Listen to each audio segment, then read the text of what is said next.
අද අපි රසම රස බීට් ව්‍යංජනයක් හදන විදිය බලමු. මම අද බීට් වලට අලක් දාලා තමයි උයන්නේ. දැන් අපි ඉස්සෙල්ලාම බීට් ටික කපා ගමු. ඇතිලියටම කපාගෙන දා ගන්න ඕනේ. බීට් ටික හීනියට කපා ගන්න.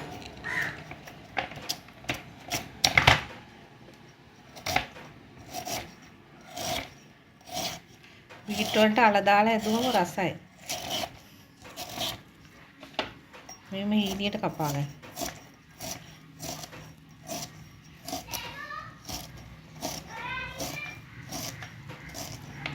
කපලා ඇතිලියටම දා ගන්න ඕනේ.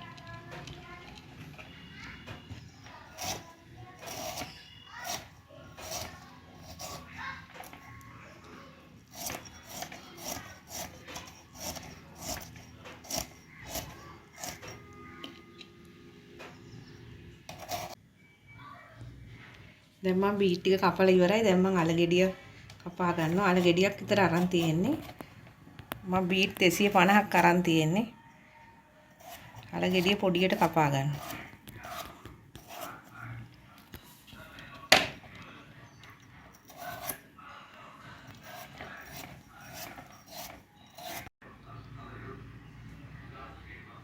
දැන් මම අල ටික කපාගෙන ඉවරයි. දැන් අපි ලුණු අවමිරිස් ටික දාගමු.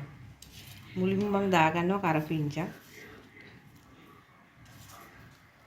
අවමිරිස් කරලක් විතර දාගෙන තියෙනවා. ලුණු බෑයක් විතර අරන් තියෙනවා. රම්පේ. මේ ටික දාගෙන අපි ඊළඟට 3-5 ටික දාගමු. ඉස්සෙල්ලාම දාගන්නවා ලුණු. ලුණු තේ ඇඳි භාගයක් විතර දාගන්න. පස්සේ බලලා ලුණු දාගමු. ඊපස්සේ කහ දානවා.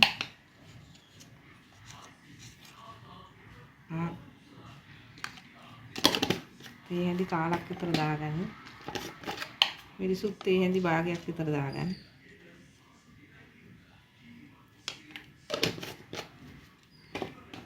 තුන පහක් තේ ඇඳි භාගයක් දාගන්න. දාලා මේක අපි හොඳට අනාගමු. අතින් හොඳට අනාගමු. මේම බීට් ඇදුවම හරිම රසයි. මේකට දැන් අපි වතුර දාගන්න ඕනේ. වතුර කෝප්පයක් විතර දාගන්න තැම්බෙන්න. ඊට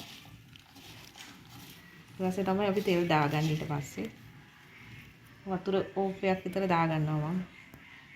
තැම්බෙන්න ඕනේනේ අලත්.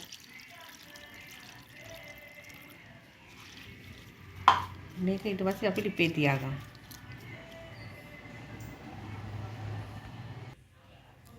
දැන් මේක මම ලිපේ තියාගත්තා. දැන් ලිප පත්තු කරගමු.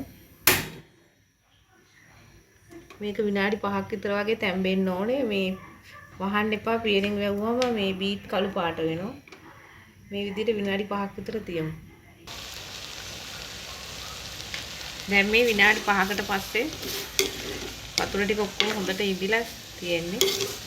ඒක තැම්බිලා අලක් තැම්බිලා තියෙන්නේ. දැන් අපි මේකට පොල් තෙල් දා ගන්න ඕනේ. පොල් තෙල් ටිකක් දාගමු.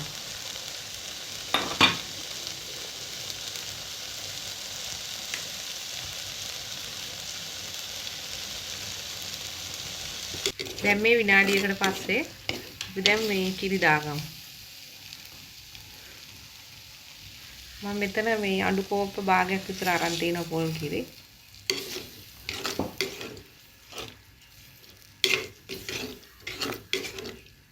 විනාඩි 2ක් විතර වගේ මේක තැම්බෙන්න ඕනේ පොල් කිරි ටිකක් නටනකම්.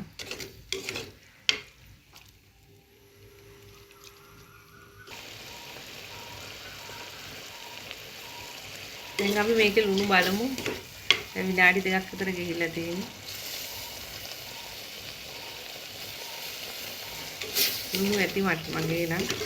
හොඳේ මේ දැන් අපි විනාඩියක් වගේ තියලා මේක බාගමු. ලිපේ.